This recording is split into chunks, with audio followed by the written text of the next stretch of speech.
you know, so it's interesting, like, watching the young guys go at it, going as fast as they can and as hard as they can. And then it's like Kenny when he was in his prime, you know, like it was in his prime in his 30s. Yeah. Because he was under control. Everything was precision. He had the wisdom, he had the knowledge, and the ego wasn't taking over. But I don't even think Kenny ever had a big ego. You know, he was one of those guys that never let his ego rule him. He never seemed like that guy. Hey? He wasn't that guy. He wasn't that dude. His other crew members, maybe. You know. Yeah, of course. Yeah. I mean, that's the hardest thing with.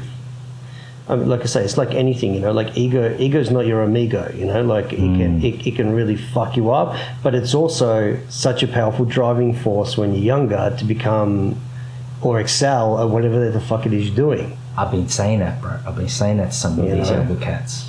I hear you. Like it's like anything. It's a tool, you know, and the tool can be used as a weapon, or it can be used as a tool to fix things. But that's the thing. Some people, they get lost with the tool, or they get lost with the device, or whatever it is, and it overtakes them and overrules them, you know. Your ego can really fuck you up. I hear you, bro. I fucking hear you. Like, fuck, where to begin unpacking this shit when you're watching, or you're in the company of younger dudes in their 20s, maybe late teens, that remind you of yourself. Absolutely. Right? But until you realize it, you're watching them fuck up like you fucked up when you were in your 20s, and the fucking ego has so much to say. Well, the thing is, when you're that young, you don't think you fucked up. Yeah. You think everything you're doing is the greatest thing in the world, you know, the truth. You know, there is nothing else, you know, like, and especially when it comes to battling as well, you know, you want to go out and you just want to burn and roast and do whatever you can, and you think whatever you do. I mean, I remember one of the first battles I ever had, like proper battles in Australia, was I went up to, God, what was that thing that Trent Rodent used to run in Sydney? Urban Expressions, I think it was. Was that the one in the big park? In Hyde Park. They also had the first night, or one of the first two nights, in the Metro Theatre. Oh, shit. And this was back when I'd made friends with Tamo. I don't know if you remember Tamo from Sydney. Nick was his name. And he was like guy from up in Eastwood, Northern Sydney, super chill, skinny little dude, but man, flexible, had everything, you know? Anyway, I went down to... and I drove up there with all the Melbourne guys, you know? That's when I went up with Weapon X and Ken Howell and all those guys, when they were all young, you know? The whole IFE guys, all of that, even, if you remember Huey from Adelaide, he came up with us, so there was all these people. Anyway, we battled... There was a cypher, I should say. There was a cypher, obviously, in the Metro. And there was local acts and one international act, and it was on the dance floor of the Sydney Metro there. Yeah. And me and Tamo went up against Swiper and Mathematics. Yo, Swiper, man. That's a name I haven't heard in ages. So they came at it with, like, the straight, like, footwork, three-step, chair freeze, super clean. That was their style, you know, and on that time, you know, that was like the mid to late 90s when that was happening. And I was getting heavily influenced by Style Elements, Rock Force, Boogie Brats at that time. So I was all about like changing, you know, like the hollow back, the elbow freeze, all these different things, but it was also more that West Coast, and you know, I'm not afraid to say that I was influenced, because my original influences were Storm and Quick Step and that whole European style flying steps, and you know, Maurizio Emilio, all of that Battle Squad, you know, Second to None, you know, and it was predominantly power, you know, like headspin, flare, windmill, even being influenced by like the local Melbourne guys, you know, Wicked Force, and even the Queensland guys, Rapid Fire. So that was the style that me and Tamo were coming in, was with, you know, flare, windmill, headspin, freeze, drop down, change, quick, kind of like da-da-da. But these guys were coming at us and I was calling it old school, like that shit's in the past. Why are you trying to do that? Because I didn't know. My ego was ruling me, you know what I mean? I was like... and this is what happens, you know, the generational change. You're like, well, that's the old shit. You know, I'm doing the new shit. The new shit's better than the old shit. But it's like, you know, when you become older, Yeah. you realize that the old shit is actually The fucking shit. The fucking The actual fundamentals. shit. It's like guys Yeah. looking at cars, you know, like everyone's like, oh yeah, like Skyline R32, blah, blah, blah, blah, blah. But then these guys are dealing with the old school, you know, Cleveland and Windsor engines, you know, and they're like, nah, this is real mechanics, you know, that shit you got there's fuel injected, you know, Yeah. that's blah, blah, we used to have to deal with carburetors, you know, you guys don't know that, you know, but that's like real, like old school mechanics, you know, Yeah. and this is the way I was coming at it, you know, I was doing the shiny, brand new, super fast, blah, blah, blah, and here were these guys coming in with like, you know, more on beat, and I will admit it now, and I even said to Matt years later, I was like, you guys fucking beat us. Yo. But at the time, my ego was like, there's no fucking way these guys beat us. We're the fucking best. We fucking smoked them. We were doing all the new moves. They were doing all the old shit. Yeah.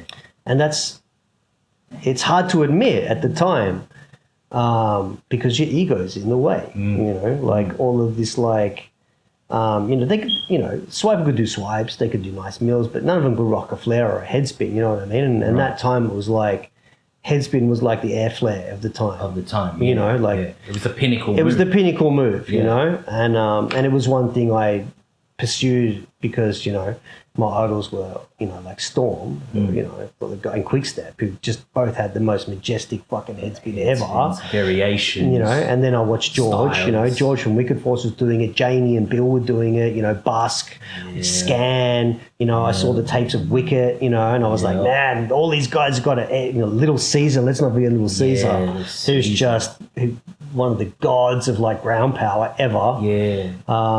You know, but, and, you know, watching all of them when they were a bit younger as well, and, I mean, those guys were way ahead of me, but even I thought, you know, I could step into that realm, you know, like I can do the head spin now. You know, I'm on that tier. I wasn't anywhere close to those guys, you know. Bro, but you had a fucking sick head spin. Yeah, You had a fucking yeah. I sick mean, head I've spin. still got a pretty decent one, you know. Like I can still do it to this day. Yeah. But you know, that's what I was saying. When you're young, you think that you've won, that you've burnt, and you take everything very personally. You know what I mean? Like, but it's not personal, you know, and that's the part of the journey in the breaking as well. You know, that you've got to get past. You know, is that like it's not personal and it's about community. You know, and not being selfish and you know, like without trying to sound too cliche, hip hop's about community and pushing each other. Yeah. Whereas when you're young, you're like you're not thinking about others, you just think about yourself. Yeah, bro. It's hard not to be selfish when you're younger, you know? Exactly. Well, let's fucking put the cliche on the cliche, because that's the truth, right? It is. But it's like, fuck, he's not heavy. He's my brother. Yeah, you know? that's it. And like the game is, besides like the block party, like, hey, let's celebrate, fucking, we got nothing out here, fucking, when you think of like hip hop in a Bronx, like perspective. I mean, those guys had nothing. That was all they had. That's all they had, right? Yeah. You know, it's like, well, all the normal shit that happens, I guess, during puberty, because we're B-boys, not B-men. That's it. And your 20s is like, what? That's it. What? Early adulthood, technically. That's you right. know? It's like, fuck, man, you're going to be full of that shit. Like testosterone, fucking ego. All of it. I mean, when's the time in your life when you think you're going to scrap the most? You know, like even someone bumping you, you know, in the street or in the club, you used to be like, you know, what the fuck's this guy's problem? You know, what the fuck is this cunt looking at? Yeah, you know, even like that guy fucking looked at me wrong. You know what I mean? Like, man, they're just looking across this room. You know, there was nothing in it. You know, or like, you know. And, you know, it's nearly like, how can I say, like even being in it, you would try to use anything to try and shut people down. You know, look at the way that guy's dressed. He's fucking dressed like shit, you know what I mean? Not taking into consideration, you know, now that I'm older, I take shit into consideration and try to be humble and be like, man, maybe that person's from a lower socioeconomic background and they can't afford to have matching gear. Right. Like, to me, like, you know, I know this is a subject a lot of people hate, but I can't stand non-matching gear. You know, it's like, I'm sorry. But if you want to be in the new age, you've got to also understand that, like, there were some people who, you know, that that person might be coming from a place where they can't afford to get matching gear. All they could get together was the Adidas pants from their older brother, and they had to get, you know, the Nike shoes from someone else, and then they had this kind of like off-matching shirt, and then they put it all together, and they thought they looked fresh, and that was the best that they could do, you know? And now I'm like, man, that's the best that they could do. But when you look again, we go back to the origins of people, like where it really came from. You know, those people had less than what we have in Australia, and they put it together back then better than anyone else. I mean, customization of your jacket, keeping your shoelaces clean, washing them after every jam, your shoes, cleaning them. You know, like people. So it's kind of like, in a sense, like, and I will say this, it's technically disrespectful to the culture to not come correct in any sense, including dress, because you got to respect where it came from. And in Australia, we live in a technically modern socialist social system society where we have healthcare and all of these things, and people have money and access to food and medicine and whatever. Those cats back then, they didn't have access to that. No, they didn't. You know? Exactly. And that's what fucking is mind-boggling. Like, fuck, it's just made my brain go fucking omnidirectional. It's like, these dudes are rocking up with rags on. Yeah. But then, I can't really name any names, but I don't think a majority of these people that we've been seeing at these battles all around the country, or let's say, because most people converge to Sydney, have been since we were younger. Agree. You know, it's like, fuck, bro, you dress better when you're going out than when you go to battle. Like, where's that connection, right? Yeah. Of like putting a bit of fucking effort into what you wear, you know? Well, I mean, the whole point of it was putting effort into everything, you know, putting effort into your style. And when you say putting effort into your style, I mean, your style was your dress, your dance, your movement, the way you talk to people, you know what I mean? Like, style was everything, because, again, that's all they had, you know? Like, style is still king, you know? Which people sometimes get confused with, that, you know, a move is king.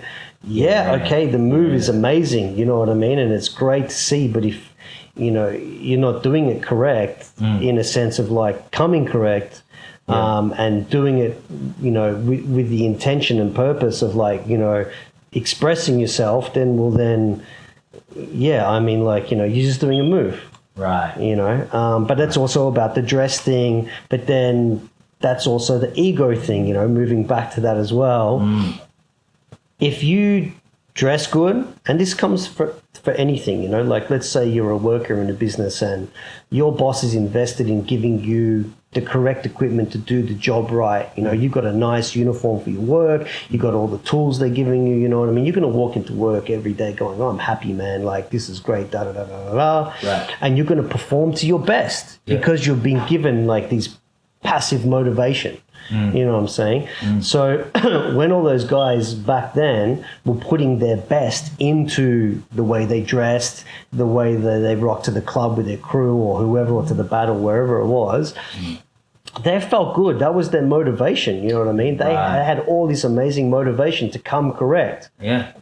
And it wasn't easy. This is the thing. They put in the work. Yep.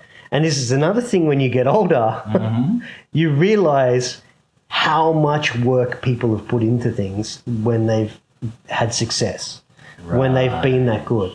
And then when you're younger as well, you kind of want everything to be a little bit easier, because it is easy, because you're younger, you're fit, things do come easier. You know, moves come easier under, you know, let's like learning a language, you know, technically dance is a language, right? So everyone goes, oh wow, they're so young, they picked up that language so quickly. Same with breaking. You start young. I mean, you look at people now, like, you know, these 6-7-year-old kids, I mean, they're doing everything, you know, you know, rocking 10, 12, what's this kid from Kazakhstan or whatever his name is, I forgot his name, doing like 52,000s, you know, like, of course he's picking it up, you know what I mean? And there's this B girl from, I can't remember, from Russia or the UK, B girl, Greeka or something. Man, she's good, you know. And then there's the Indomitable crew, all those, they're like 14, 15, you know, they're all doing air tracks like it's no problem, you know. It's like their foundation. It's like their foundation, you know, and it's just like a language going from simple phonetics to like a super complex, you know, poetry, blah, blah, blah, blah, blah. Right. You know, everything evolves, Yeah. including your ego. Yeah. As you go through the dance, you know? Right. So, like, when you start off, everything is simple. Yeah. I'm the best. Yes. You know, no one can touch me. I'm going to burn this guy. There's no way he won. The judges don't know shit. You know, These cuts are all fucking whack. These cuts are all whack. You know, like the standard shit that everyone says when they're young. Yeah. Yeah. You know, and then you get to the middle ground. Right. You know, a little bit later on, when you've refined your runs, you've kind of got a few signatures under your belt, Right. you know, that are yours, and the ego's still there, and you're saying, now I'm even better because I got my signatures. Now I'm definitely burning them, you know? These younger people, they got no idea, and everyone does that, you know. There's always this hierarchy thing of like young and old. These new people, they don't know shit, you know. Yeah. And I'm guilty of doing it. I'm not going to say that I'm not. So I did it many times. We all have. Even to this day, I still do that. Like young people these days, you know, they know nothing about breaking. You know, I sound, you know, I'm going to be like that. You know, young people these days, no, you know, when I'm 70, these little rapper breakdancers, they got nothing on me when I was young. So the ego's always there. You know, it's always there, and you always have this thing where you have to go, man, did I really just say that? Did I say like these young people these days? Fuck, I sound like my parents, you know, or like my grandparents or the generation. Hey, and it happens in any scene. Right. You know, I hear like a lot of the old skaters, all these new guys, they don't have any soul. It used to be about just shredding and blah, blah, blah, blah, blah. Same with the surfers, you know, like all these other cultures. You always got some guy saying, back in my day, we did it better. Right? Technically, that's part of the ego. So you've got to shake that off as well when you get a little bit older and realize no one wants to hear the old person in the room telling everyone how it was. Yeah. You know, like if you're invited to speak and that's something that they consciously want to listen to, then that's great. But don't go to the jam fucking, you know, tapping everyone on the shoulder and, hey, back in my day, we used to, oh, yeah, great, mate, good stuff, you know. Thanks for telling me that. Yeah, Get the fuck out of here, you old idiot, you know. Fuck off! Yeah, fuck off. So, but it's because these boomers, as we're being called now, right? Yeah. These boomers, like what the fuck? We're not boomers. We're not boomers. My parents man. are boomers. Yeah, exactly, right? But we got that trait, But we got that stigma. and we got that trait from them. I mean, like, yeah, of course, you know, and, you know, we use Facebook, kind of, you know. Young people, this is like, Facebook? That's all. I mean, that's like... How fucking mind-blowing is that they don't fuck with Facebook? They don't even look at... I mean, MySpace, you tell them MySpace, they got no idea what the fuck that was, you know. I used to think that was the greatest thing in the world, you know, like create my own page, put my own song from my favorite band up. That represents me as my personality. And I think that was also another thing going into the modern age that would boost people's egos and personalities because you had this now social connection that was instantly available, and people could create a reinforcement or even a different persona, or reinforce their persona from social media. You said it, bro. Which, again, social media is a tool. Like I said, it can be used for good or it can be used for bad, you know. And some people have had great success and it's been a great sharing tool, and now you can find anything online that you need to learn how to do a move. There's a million instructional guides out there. You know, all the European cats, the Asian cats are doing it. Like, I don't know of many people here that are doing it. In Australia, which is a little bit weird. I haven't seen any instructional. I'm glad you're saying that, bro. From here. That hardly anybody. I mean, the first one, and I will fucking cite him, even though he copped a lot of flack for it, and there's a bit of a stigma around doing it because of him. Yeah. But through Melbourne breakdance, Foxy. Yeah. He did those OG instructionals way before anybody else. And it's just a shame that he got fucking slayed by the community for it. You know? I mean, it's a hard thing because in breaking it again, it's like a lot of the other things, a lot of the other subcultures. You got to earn your stripes, and particularly, and this is not disrespect to many other cities, but Melbourne I feel like is the city where people have to really earn their stripes. True. Sydney, where I live now, it's a little bit. Sorry, Sydney, you're going to fucking hate me for this, but it's a little bit 15 minutes of fame, Yeah. People up there, instant success, 15 minutes of fame, all of that, the Hollywood of Australia, blah, blah, blah, blah, blah, blah, blah. Yeah. It is a little bit like that. Whereas in Melbourne, man, it's tall poppy syndrome here hard. You get cut down, man. Oh, bro, yeah. Melbourne cuts people down like... Yo, you get checked here. You get checked a lot harder. So I feel like the problem that happened... and this is no disrespect to Foxy, is that maybe he just hadn't been in the game long enough, earned his stripes, hadn't reached a certain status, and people were like, who the fuck is this guy? Yeah. You shouldn't be fucking, teaching instructionals. You don't know fucking shit, know? Yeah. But the guy was just trying to be positive. Yeah. And again, this is where, again, we go back to, the breaking in any subculture ego. Why didn't you just look at it at a point of the guy's just trying to help people break?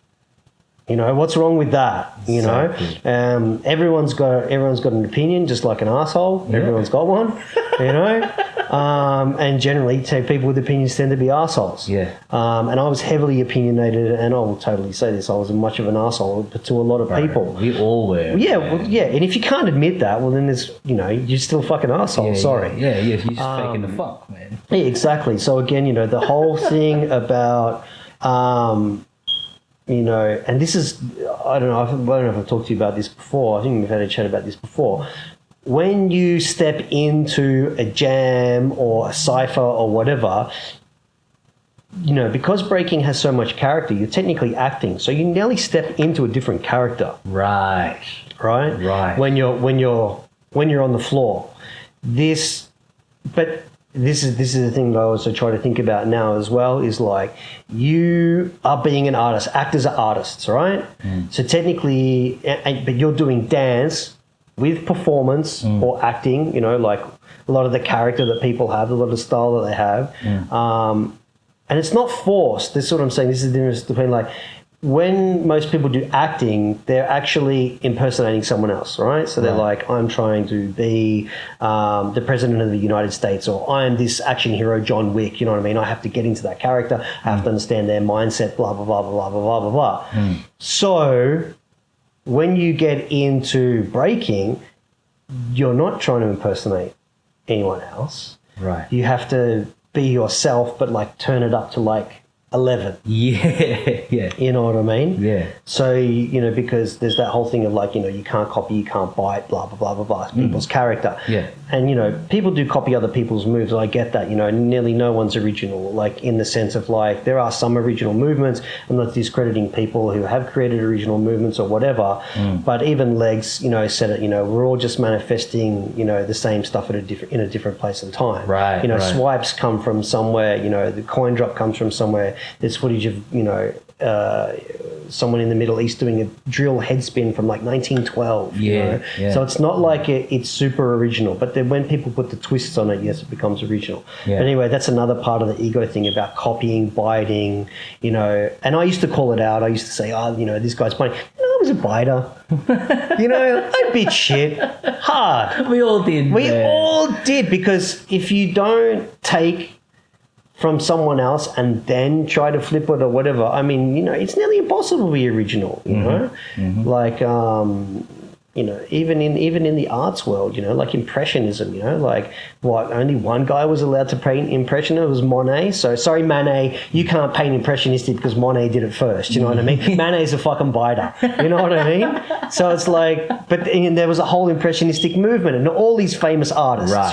Right. So the other problem with breaking is everyone's super quick, especially when you're young. To do this, the bite move. You're a copycat. Blah blah blah blah. Yep. But it's also, part of the psychological game of taking them out, taking them down. That's battle tactics. Exactly. So it's really hard when you get, when you're older, you become more zen about things and understand. This is just my opinion. Sorry, I don't know if you feel the same. But for me, I would say, I have a drink of water. Yeah. there's two sides to everything. Yeah, always. You know, and people get breaking or b-boying or whatever mixed with real life. A lot. I did.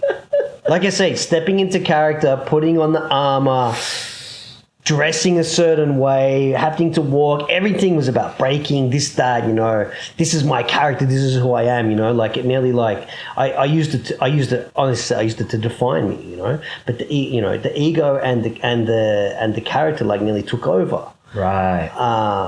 As it does though. As it does to a lot of people. As it does. A lot of people. And I speak to a lot of people who've stopped breaking and they go, oh, fuck breaking, man. I can't believe I was like that, you know? Like, that's fucking kid shit. I can't believe I did that into my 30s, you know? Right. But it's like, well, what were you breaking for?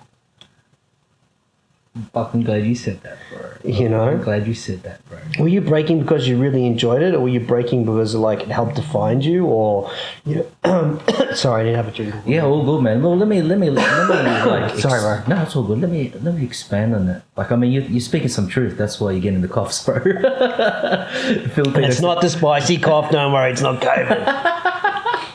It's the mere fact, bro, that you know we all do this for different reasons. Yes. And that, you know, like, I'm coming in from a different tangent here, but it's like, we shouldn't slay a dude, or at least we should be making ourselves aware, older and younger, that, like, this is, like, a platform. It is. To grow, right? It is. And dare I say, not only is it, like, psychological warfare of some sort, in a somewhat non-violent sense, you know, but it's also kind of like a spiritual warfare. It's like, you know, like fucking, I got some shit to get off my chest, or I'm going through fucking just growing up, you know, like you don't know that your balls are producing that much fucking testosterone, and you don't know what to do with it because you don't play footy, you don't fight. Yeah. You know, this is what you do, you know, and then it comes out like that, man. Yeah, I agree. Well, I say this to create a lot as well, you know, like I speak to him from time to time, and I keep saying this as well. Are you still breaking, man? Oh, yeah, you know, I'm still doing all this. Oh, you know, do you go to battles and stuff like that? And I go, man, I'm not angry anymore.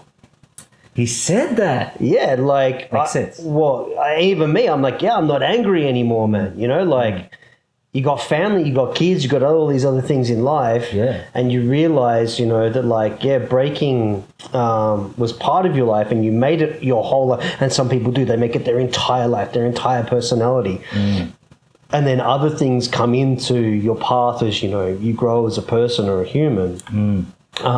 Like, you know, wanting to have kids, or, you know, like, you know, taking it easy, or some people are forced into it, they get really bad injuries, or whatever it is, you know. And yeah, it changes you. But I had a really good conversation with someone the other week, and this like kind of just hit me again. Is that if you want to talk about breaking as an art form, right? And this is the thing that's like, you know, we're in an era now where there's a lot of awareness about mental health and all of this type of thing, you know. Right. And back then, you know, especially with breaking with machismo, you know, you couldn't stop and think about like breaking in that way, you know what I mean? Like it was like that was not allowed. That was not allowed. You couldn't, you know, you couldn't be like the sensitive b-boy. You could fucking smash. Yeah. You know, you get beat up. You know, like what the fuck's wrong with you? Crying? Yeah, fuck you, bang. You know, fucking sissy, fucking sissy. You know, fucking exactly. F-word. Anything like that to try and then that was also part of the game to try and take them down a notch. See, I'm king. You know, I smote you even. Like you can't handle it. You know, get out of here, you weak piece of piss. You know, there's this toughness that, you know, emulates from breaking. But again, growing and moving forward, I spoke to a person at a jam just in Sydney the other day, and she now is just about to finish her degree in art therapy. Yo. So what a lot of people don't realize is, and I realized this way later on, breaking is my art therapy. It's helped me deal with a lot of shit because, and you know this because you've done the yoga thing as well, breaking when you're really into it, when you're really in the moment, is Savasana. Because you're not thinking about anything else. Yeah, it's that zone. Right, and I can tell you this, many breakers have had it and maybe not realized it because there isn't a technical consciousness in breaking. Like, it's not a school where you go to like yoga to learn that Savasana is the ultimate. You know, you're thinking about nothing, you know, you're free. You're like actually like technically lit in the yoga world in a sense, you know what I mean? But you know, you've been in that run, you've been in that moment, the music, you know, you've connected, everything feels good, you're flowing, blah, blah, blah, blah, blah. What are you thinking about? Yeah. You're not thinking about fucking anything because it's all second nature. You've trained so hard, your muscle memory's there, you know, you're feeling great. It's nearly like the world drops away. Yeah. You know what I mean? Yeah. And this is what's crazy. If you're in a battle or a demo or a cipher or even if it's just a practice, it can happen, you know what I mean? And there's just one other person there or a huge stadium there, you know, like some of these big comps.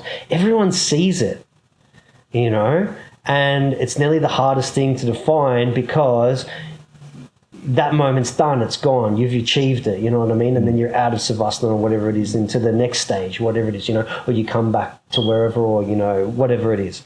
So that's fucking real. It technically is art therapy. Yeah. Because breaking's an art form. Yeah. Right? And a lot of people use it as a means to express themselves. They've got anger, they've got problems, or they don't have anger, they don't have problems. It's just a way of communicating because that's what dance is. It's a language. It's a way of communicating.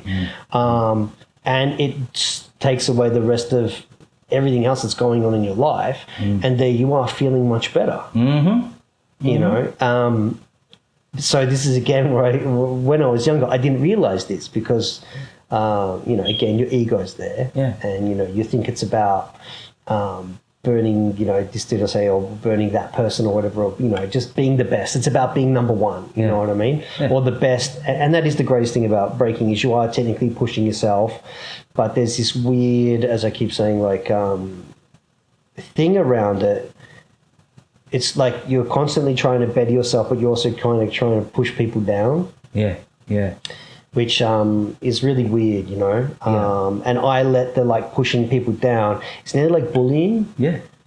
You know what I mean? Yeah, like I was sure. bullying people. Yeah. Like, you know, you're fucking whack, but at the same time, I'm like trying to like push them forward, but even still trying to like kind of like, nah, I'm gonna keep them down. You know? Yeah. It's a weird fucking.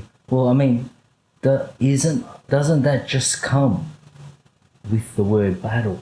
Yeah. You know, like. Well, I mean, it's warfare. Battle is warfare. What else do you associate a battle with, you know? Exactly. Someone's got to come out the victor. Well, right? that's it. Someone's got to win and someone's got to lose. But it's nearly like, did you defeat them with nobility in a sense? You know what I mean? Like, was it an honorable battle in a sense? You know what I mean? But then again, I'm like, you know, what is honor? You know, is honor just an archaic system where everyone believes they have to behave a certain way? You know what I mean? Well, that's the romanticized view. Well, that's the romanticized view of honor. You know, in a sense. But that samurai still cut your fucking head off. Yeah, you're dead. He died with honor. You're still dead. You fucking killed him, motherfucker. His family's going to be crying. That's right. You killed him with honor. Oh, the family will be totally fine with the fact that he was killed with honor. You know? It's like so. But that metaphor there, as much as we were saying it jokingly, that sums it up, doesn't it? Yeah. Like it's that kind of like, and it's probably what this generation, mainstream at least, as a generalization, doesn't get, that tough love that we got from our folks. Yeah. Like, you know, like, yeah, we got shut down and then we can point our fingers. I agree. To like all the other things like, oh, fuck, if only fucking someone supported me in this way, blah, blah, blah. But they were, in hindsight, after the fact, just trying to make sure you were going to be all right, because the real world's not going to accept that you're a fucking full-time people. Yeah, you know? the world isn't. Still and today. still doesn't. Still today. Still doesn't. But it was really interesting what you said, like then the romantic view. I also think that like internally you have a romantic view of yourself and how you're performing. because you have this projection of, I don't think a lot of b-boys are self-deprecating. B-boys, b-girls, breakers are self-deprecating. They are in a sense, but they're also not. But they also have a romantic view of what breaking and hip hop is. Right. Right. But also, the world's changed. There's romantic views. I mean, look, Hollywood is the greatest thing of perpetuating the romantic view, riding into the sunset, the stereotyping of like looks and whatever. Yeah. So this is when it comes down to breaking as well. Like, you think there's a certain way to behave and there's a certain way to act and a certain way to break. Mm-hmm. But then someone comes through and pushes the barrier. So, and look, this is what happens, everything, skating, again, surfing, dancing, other forms, whatever it is, there's always a momentum of like a particular style or movement, and then someone goes and does something either exceptionally well and pushes it into another direction, and then there's technically someone who might not do it so well or whatever, and then everyone goes and like, no, man, no one's going in that direction. That's not the right way. Yeah. So, for example, breaking was very similar for a long time up until Kenny. Right. And he changed that whole rhythm, the front sweep to the windmill to the freeze, blah, blah, blah, finish. Everyone's kind of still doing that same flow. Yeah. And then he went, nah, I'm going to go down, get up, stop. Right. The rhythm changed, and then everyone was like, "Wow, look at this style!" Yeah. And then if you want to, go out after that, probably the next styles that would change were probably inside, America again, when there was the West Coast style, the Texas style, the brand new old school New York style that was coming around, and then there was Boogie Brats. The Canadian style. The Canadian style, and then that was the next evolution. But then at that time there was also more exposure. Videos were being made, so people around the world started taking those styles and then flipping them and making them even more different. And there has been in breaking throughout time, people who have come in and just completely fucking changed the game, the way I see it, it's a bit easier at the beginning. There was the rock steady, and New York City breakers, whatever, which everyone looked at. And that was like the early 80s. And, we had, Beach Street and whatever. And then there was Kenny and the Epitome, but there was also the European guys like Maurizio and Storm and those guys. And Second to None and all those guys, and Actual Force, blah, blah, blah, blah, blah. There's too many to name. There's so many to name. So I'm not trying to disrespect anyone by not mentioning them, because there's just so many. Too many. And they're a couple of the standouts, like Elvis from Sweden, all of those guys. They were incredible, But if you want to look at and again, this is the problem, we always look to America. Even though it is the homeland of it is the homeland of hip hop, blah, blah, blah, there are other people around the world that were super influential and super amazing. It's got to go the New York, like I said, that New York City breaker style, then it's got to go Kenny, and then it's got to go fucking K-Mal. And then and don't get me wrong, Crumbs and Reminder also up there, but K-Mal was fucking untouchable. Those Boogie Brats changed the fucking world. No one was doing rollback to fucking hollowback or fucking inverted fucking freeze. And then 2 years later, everyone in the world was doing that. No one was keeping that whole complete package together while still pursuing this different direction. Exactly. And I think the common theme, the common thread with like all of those dudes you mentioned, and even like with the metaphor of using like skating as the example, it's like essentially that's the underdog, like someone somewhere is paying attention, or maybe not, and just has something that no one else has. That's it. Gets his moment, gets their moment, and then boom, people that's are it. Like, well, what the fuck is this? It's incredible, and it appeals to people. And this is when I'm talking about the artistic side of it. It's like something really appeals to people. It's like listening to a song. There's that lyric, that tune, that melody, whatever that makes that song iconic and catchy. And it happens in the music industry. Someone makes a beat, someone someone does a guitar riff. Next thing you know, there's a techno remix of it, and that person's using what they've done to make money or whatever it is. They've taken their piece of art, reinterpreted it, and then now there's like this, drum and bass remix, and now it's selling, like 100,000 copies because they've identified that key factor inside that song, and they understand it resonates with people, and it's catchy, and there's something about it, and then that goes back to that biting thing. So you know what I'm talking about? There's someone's created this, someone sees it, someone takes it, and someone then reinterprets it, and everyone still always remembers the original. Yes. Like, you can't forget K-Mal, you can't forget Kenny, you can't forget Maurizio, And in fact, I was just going to say this about Maurizio, and I don't put many people on a pedestal ever.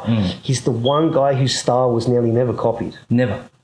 I saw a couple of people try. They'll try and to they do their just moves. could not fucking do it. You can't be Maurizio. Kenny had people copy him, and I've seen it done, like straight out copy. Yeah. K-Mal, Migas, straight out copy, and then later on change, or not change. Some people didn't, whatever. But Maurizio, man, he was nearly impossible to copy, and that's what made him so individual, man. That's what made him so unique. And he was the most humblest motherfucker in the world, and still to this day, he's just such a chill cat, And I've spoken to a few people that are close to him or have been close with him, and they just say, man, the guy's just so chill, man, and he just gets it. And he just lives and breathes it, man. I mean, even to this day, you still watch him, he's still getting down. He's not moving the way he used to, but damn, man, you can't move like that. No, the guy's so signature, and there's something that resonates. People see his art, they see what it is, and this is what I'm saying. Like, the people who are gonna, for me, the modern day person is Menno. Right. He's the new guy that's taken, and even he's now getting copied. Yeah. There's a call in fucking Willis Strait, fucking a minnow bite. It's like, no, not even close. Not even It's like close. a different level, bro. It's a different level. On another level. No, Menno is just the exception. And now the other guy that's blowing up right now is probably Lee from the Ruggeds. Right. He's doing like... He's doing power tricks like what Ronnie Ruin was doing, but he's taken them again and like flipped like different things. And then I got to say this as well, man. Fucking Stripes, man. And Sweet Technique. Those guys are just fucking incredible, man. Fleu, all those guys, man, Primo, and what's his name? Victor. God, man, those guys, but Stripes as well, man. Just that what was that battle in Europe that all four of them entered, man? I can't remember. I know it was just on recently. Flowers or some shit, something. Yeah, like that. Flowers. That's it. Yeah. Who got the flower? Who got the flower? Who got the flower? Bro, those dudes, they deserve their flowers that time. And then there was the I think it was Stripes jumped in with Luigi. Oh shit! Who was it? It was Luigi, the really tall guy with the long hair. I've forgotten his name. Oh, really he's good. Sick. Yeah, he's sick really, too. really good. And who else was it? Was it El Nino? I think it was El Nino. Those four together. I mean, that was just incredible as well. And like, look, El Nino's got, people are like, oh, he just does power. I'm like, no. He doesn't just do power. You know what I mean? He does it. He does it his way.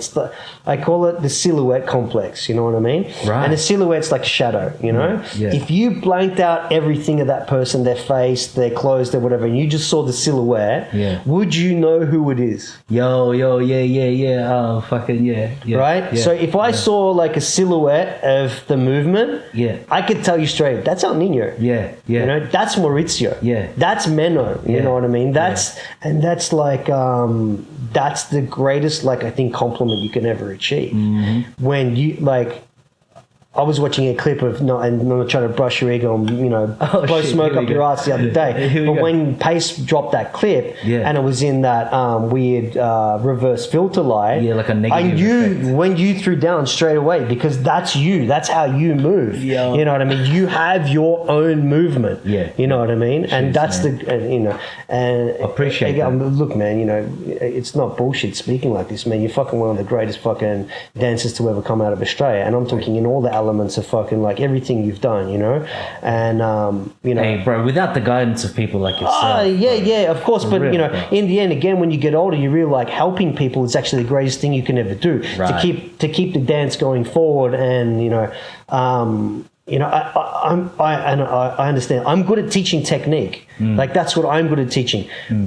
You're very good at teaching technique, but you're also very good at understanding the essence. You know, like you understand the essence of it a lot, and you can communicate. I can't communicate that as good as the way that you can communicate that, you know. Cheers, and some people can't communicate them, and this is why you should have different mentors, why you should have different 100. teachers, and you know, you shouldn't just look to the one person for the one answer. Right. Because people who look to different areas generally tend to be the most open-minded, and we all know that people who are open-minded generally tend to be very happy and have the most amount of skill because they're able to take on board all of these things. They're not structured and like, my way is the right way, there is no other way. And this is, again, falls back to when you're breaking when you're young. My breaking was the best breaking, your breaking was whack. And, you know, like I used to look at people like Paranoid Android and be like, that guy's fucking shit. You know, what the fuck is that? And circus trick shit. Yeah, all that stuff. And now when I look back on all that stuff, I go, man, that was just them expressing themselves in that way. That was just the way that they wanted to do it. You know, they didn't want to be the status quo. They were technically the punks. And when you look back at hip hop, man, those guys, like in the early days, they were the punks. That was the rebellion. You know what I mean? Like they had the punks in the UK. Yeah. And it's like, you know, Boogie Brats is one of the greatest names. I mean, Breakers are brats. Yeah. Pose said this. That bratty culture, you know, that like sticking your tongue out, that you know, like that's what makes breaking the breaking. You know, we are the antagonists who are technically protagonists. Yeah. You know, anti-heroes. we're the anti-heroes. You know, but that's the same. Again, it happens in a lot of other cultures. You know, there's that breakaway thing. And as I was saying, like it's, you know, it is about catching wreck. And I always say this, you know, it nearly rhymes. You're catching a rep. You know what I mean? So you're going out there to catch wreck, which is what you do every time you go out into the jam. You want to go out there and you want to get it. You know what I mean? You want to fucking like prove it and catch it and like destroy and do whatever it takes to get there. Yeah. And at the same time, you are catching a rep. You're getting a reputation. People are like, who the fuck is this, man? This guy fucking came to the jam. You know, or this girl came to the jam and fucking stepped to everyone. And they didn't win every battle, but I remember who they were. And they did this move. And did you see their blah, blah, blah? And man, they were feeling the music. Like, who's that guy from Brazil right now? Oh yeah, that dude is fresh. He went to Concrete Jam in Switzerland. He won last year. I forget his name. Man, everyone said, man, this guy's just the vibe. Yeah. You know, and I'm saying, and this is what's great about all these different generations and different energies and whatever. I mean, why not even had that amazing era, you know, with the top rock? I mean, he caught, you know, he was fucking wrecking everyone with that shit back then, you know. And tops. I remember, you know, the what's the hat that he used to have on all the time? I can't remember the name. You know, he did that with the hoodie, with the blazer, with the Rocksteady embroidered on the back. You know what I mean? And it's not just about, and I say this as well. We go back to dressing, where I talk about this as well. You will know this as well, I'm sure, and I've spoken to a few people that you can remember the video or the jam. You remember what they were wearing, the color combo they had on that day. That random dude in the background. Random dude in the background who you noticed or had one running in the edited clip of the jam.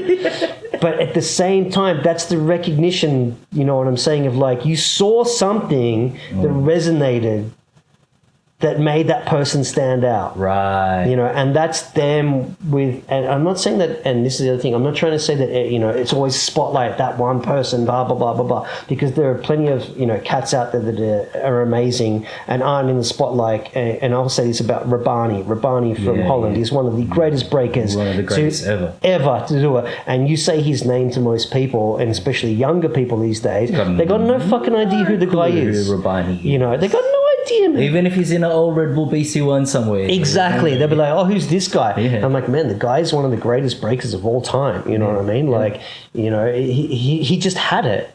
But people don't say his name. But again, this is also modern society. Everything is instant, on demand. People are forgotten a lot quicker than they used to be. And it's a lot harder to stand out because, you know, there are so many breakers now. There are so many different styles. And technically, the older people technically do have it easier because there was fewer people doing it back then. True. So it technically was easier for them to stand out. But, you know, like...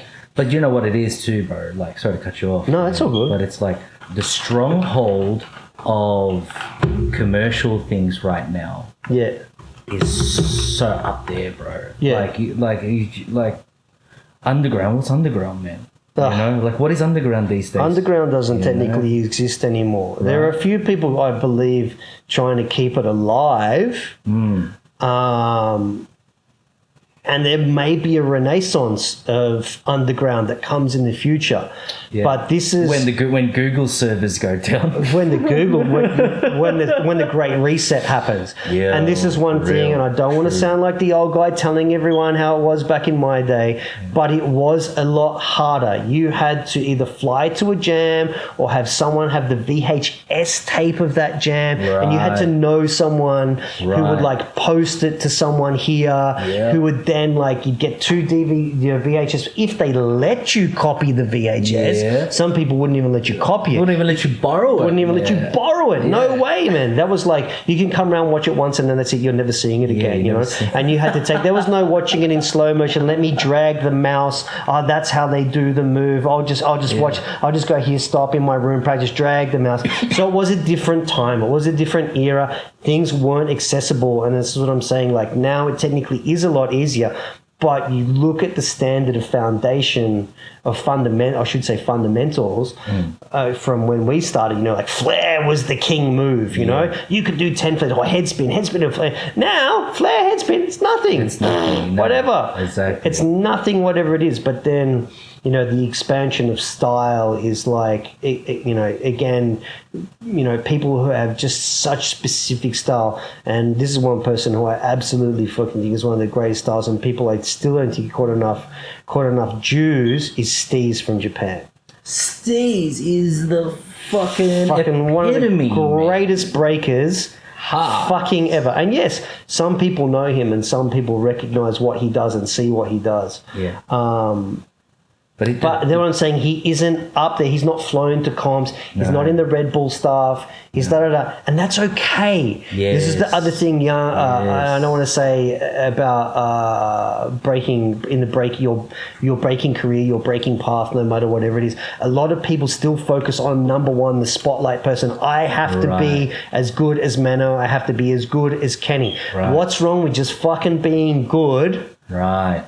And not getting to that stage. And this is exactly it, bro. And that's the stronghold, you know? Like that's technically the new underground for me. This is what I'm trying to say. When you talk about the underground, the new underground is the people that still get down, aren't having a paid career technically from it, and you know they do make a living from it by either like teaching classes or doing instructionals, or they've created their own clothing brand. They've got a bit of momentum behind it. To Steve's credit, he runs a business. Yeah, he does. He does, and like he's made, and this is what I'm saying. Like he's still kept the essence, hasn't been put in one of the top, people call them the Illuminati and breaking, whatever. The blah, blah, blah, blah. That shit's fucking... It used to be Zulu, but not anymore.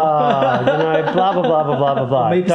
Don't hate. Some people just get put in these positions and just let them run with it, man. If they're being flown everywhere, fucking let them be flown everywhere. You know what I mean? That's fine. Exactly. There's nothing wrong, but just for me, the new undergrad is the person who's grinding. You know what I mean? Like they're grinding and they're being acknowledged by their peers, and they might not be on every commercial, Monster, Red Bull, such and such sponsored, program, blah, blah, blah, blah, blah. And this is not to say that, breakers who are in that program are not real. They're just being carried in that stream. Right. They're on the main river. And then there's these other little side streams or whatever flowing and still going and still providing life and sustenance and whatever to the dance and the culture. They're still doing that. But they're just not loud. And this is what I'm trying to say is like everyone, and I did it when I was a little bit younger, but I still also tried to look for the underground person, the person that is creating a difference, but it was harder. But now, like when we talk about like algorithms like Google or whatever, they only want you to focus on this person. They only want you to focus on this because that's when their advertising revenue data kicks in and goes like, oh, we get more in people engaging. And this is the basic human thing of you are blinded by the light. We're moths to the flame. People don't want to acknowledge it, but we're suckers.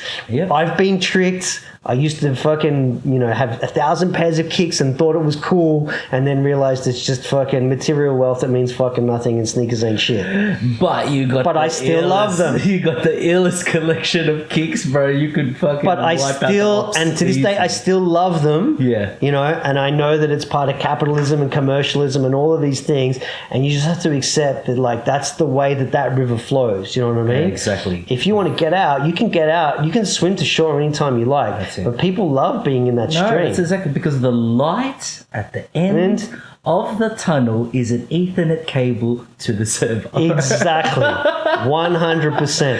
And like, bro, you've touched on like a shitload of like key points that I need to highlight, like props.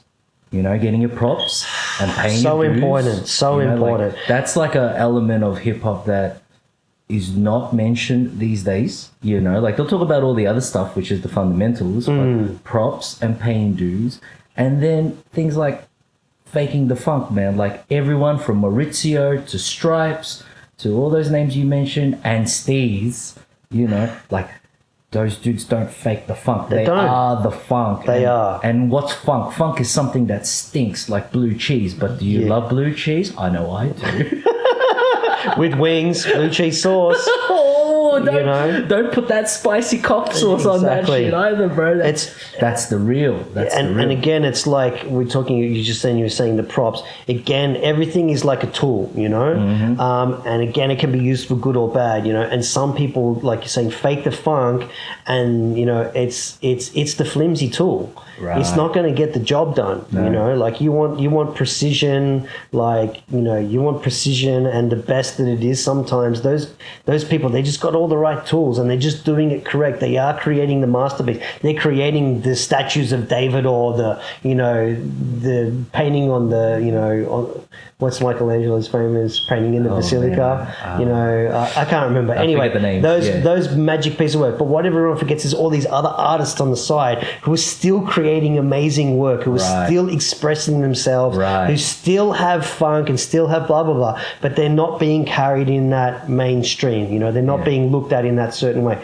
But again, like I think the easiest analogy is still the music thing. Some songs are just so fucking catchy, you can't not tap your fingers. You can't not hum along to that melody. Right. It's like that breaker, you know what I mean? That breaker, you cannot look away. Yeah. They have something. Yeah. And there's nothing fully captivating. Well, technically they become pop culture. Right. Their style becomes pop culture. Right. That's what I'm trying to say. Right. They've done it. Everyone wants to do it. You know what I mean? It's like humans do it. Someone's got the haircut, like, the schluff, the schluff, it was Julia Roberts and George Clooney. Then it was Brad Pitt and Angela. And then it's, now it's Harry Styles and some other girl. And young people dress like them, do their hair like them. I've dressed like breakers I looked up to. You know what I'm saying? There is this, you do look up to people. But then again, it's all this about, like, I can't copy, I can't buy. It's a juxtaposition in hip-hop. You know what I'm saying? But that's life, isn't it? That fucking duality, That's it. The duality. And the thing is, the duality, this is where I see the duality in probably breaking. It's like you said, there's faking the funk, and there's that genuine shit that you just can't. You can't fake it. You can't replicate it's so good. And there's always going to be that duality. You know what I mean? Right. And most of us sit in the middle. Right. Most of us sit in the middle, and we're not faking the funk, but we acknowledge both sides. Some people go hard and try to fake the funk, and people call them clowns, and they get clowned out. You know what I mean? And blah blah blah blah blah. And then there's people who are just so real and whatever. You just sometimes you just got to admit you're never going to get to that stage. Yeah. That's that this is your journey, but there's nothing wrong with your journey. Right. There's nothing wrong with your journey as long as what you've done is the intention behind it is to try and be the best that you can be, express and release yourself, and have a connection. You know what I mean? Like, it's too easy. That's exactly it, bro. But not easy. That's exactly it. And I think that's the trap that, here I go again, just because it's all over this fucking video game stuff that I'm watching. Yeah? Nothing wrong with that, man. These older video game dudes on Street Fighter are getting called boomers.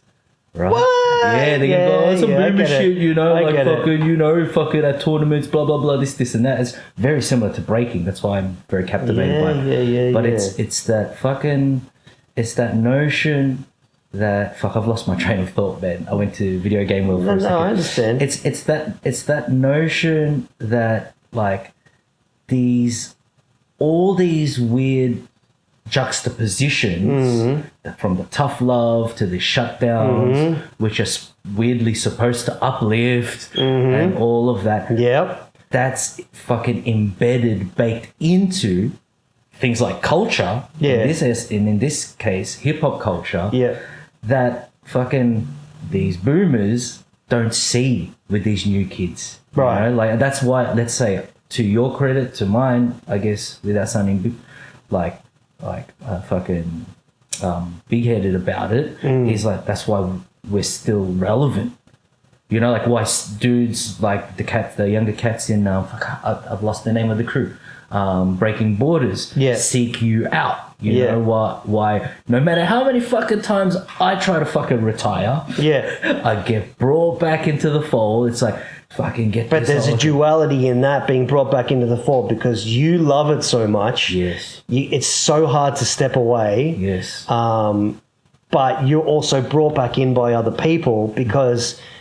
You know, man, you have something, you know what I mean? You have, you know, and again, it's an array of tools. You've got knowledge, presence, understanding, you know, you've earned your stripes, your props, all those things that we talked about, you know what I'm saying? Like, people recognize it, and that's again why they come to you. Yeah. And it's, you know, it's, you too. And it's the duality. You also still love it so much, you know?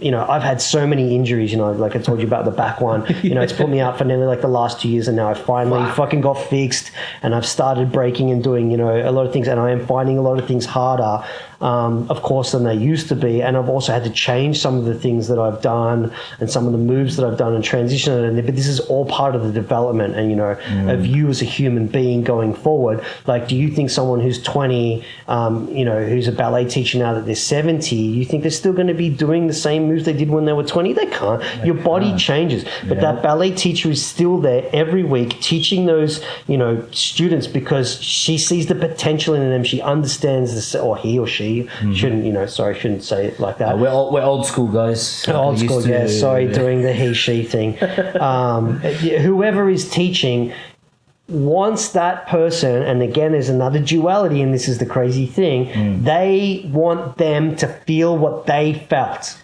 Right? Because it's inside us to want to technically make other people happy. Yes. So, you know, but you also want to make yourself happy. So by teaching it, you're making yourself happy, but being able to, and I'm sure you've seen it sometime. I've seen like a student progress and then just fucking get it. Yeah. And it's the greatest fucking feeling in the fucking world ever. Yeah. It's better than nearly you pulling off that run where you met Savasana. You see them have that Savasana like pinnacle moment when they do that run, and you're just like, fuck yes. And you disappear off into the sunset. And then you can do your romantic piss off into the sunset, you know, like I'm standing there looking over the cliff's edge, you know, like chest out, my purpose has been fulfilled, you know, blah, blah, blah. I must go. You know, I did it with honor, you know, but that's rewarding, you know, like that's the greatest thing in life. You know, you see this person develop, come through. It's like a parent, you know, I'm a new parent. I've seen my kid, you know, go from like just being nothing when they're born, like the tiniest little thing, to now like standing on their own, you know what I mean? To like speaking words, to grabbing things, to having the dexterity, and every day it's rewarding, you know, and that's what you want. You want to see, you know, how can I say, it's something generate, you know, like youth, power, just whatever it is. I can't explain it. It's like a life force thing. Life force, exactly. And that's what you see in the dance, you know, and it's the same with skaters or whatever. I say, they're talking about music or whatever. Someone just, you know, they talk about it. They see this drummer or guitarist just play this riff, you know, and then da-da-da, and they just see the magic happen. They see that they transform from someone who just practices scales, da-da-da-da-da, they're doing all the work, da-da-da-da-da, and then one day they just fucking, they're jazz. Yeah. Yeah. One day they're just fucking talking all that jazz. And that's it. And that technically, like, that's what I'm saying, like in music, like that jazz, that freestyle, that whatever it is, that's what we look for in breaking as well. It's that freedom and just, you still kind of have boundaries and, like physical boundaries and things like that is what I'm talking about. But, every time I think like breaking's not going to evolve again, fucking 2 years later, there's some girl come out and they've got this style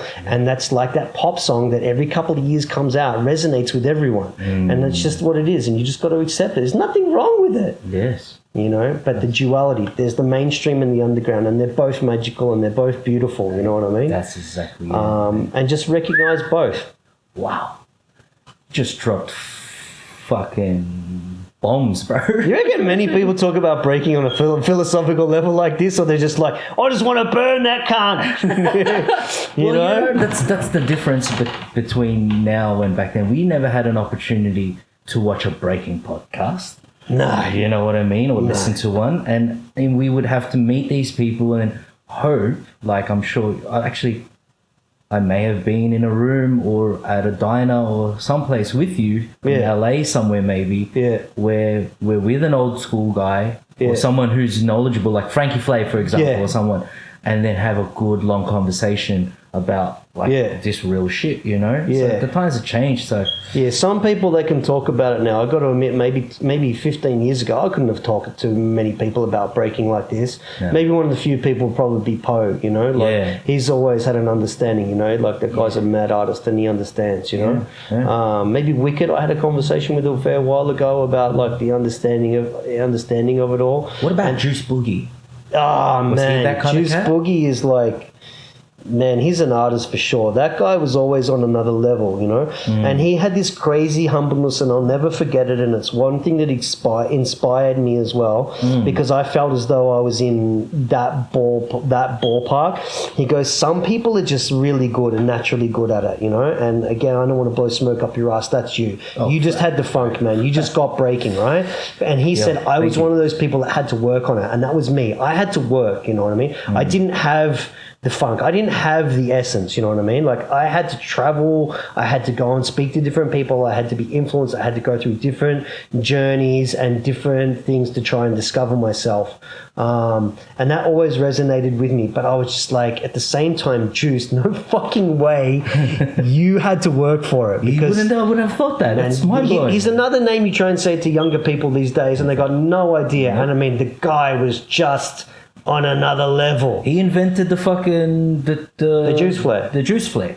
That's what which no one these days would even know it. I think they call it the fucking, I don't know, the L-kick virgin flare or something. I don't know what the fuck they call it. It's the juice flare. Some crappy technical name. But even people like Moy, like Moy came through and just changed the fucking game as well. The game. I mean, he was just fucking incredible, that guy. There's so many names I could just talk about that were just so amazing, We're gonna have to do another one of these, man. We have to do another one because I'd love to talk about just Australian breaking at one stage. Please do it, bro. Like, fuck it. Even look, just to get this, if anyone's listening this far, and we got to wrap this up soon because I got to jam. Yeah, you got to get going. But it's like we're trying to create this fucking platform here to highlight what we need to highlight because no one else is talking about it, right? Exactly. And so, fucking, I'm doing this because this is where the curse is fucking pointing at. A lot of these younger cats, which is really interesting in this time, like younger people want to know about our history, not before us. They want to know about our history, which funnily enough, when you rewind back in time, that was us when we were in our 20s. Exactly. Right? And everything's in cycles, man. It's all in cycles. Everything's in cycles. So when you said there might be a renaissance, there's definitely going to be a fucking renaissance. And what's part of that renaissance? Who were the greats during your time? Oh, fucking. And will they be looked to? Will they be admired? Will they see something inside, the era that we came from? Like, I can't, again, just to try and, not go too far outside what we're talking about, there is so many people inside of Australia that I was so inspired by. Word.